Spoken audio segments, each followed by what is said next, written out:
ka san me yasa muke cewa a kula da bakin mai?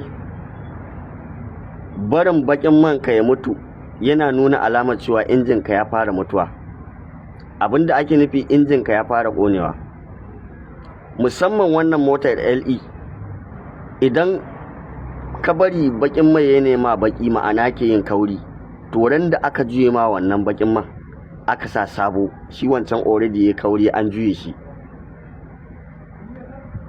an zuba ma kas, an sa fulta, an yi komai, amma ana tashin ta sai kaji ya ce kwar. Wancan bakin man kaurin da ya biya ya shiga BBTI, to ka zo ka juye shi. Tunda ka juye shi, shi kuma tsinkakken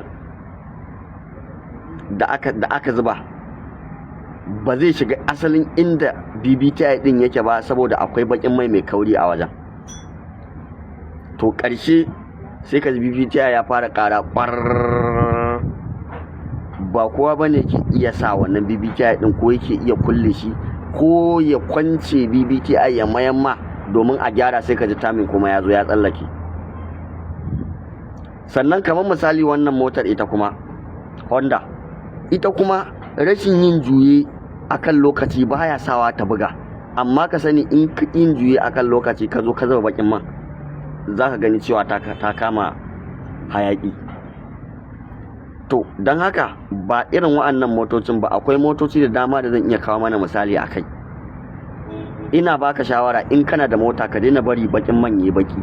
Ka'idar bakin mai yayi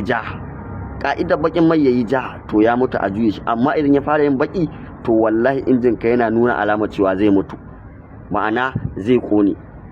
AI Injiniya Kano.